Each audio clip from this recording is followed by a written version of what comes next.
In this video, I'm going to show you how to create study notes using DeepSeek AI with this quick 2025 guide.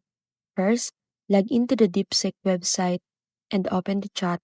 To get started, type a simple prompt like create study notes about photosynthesis or whatever topics you need.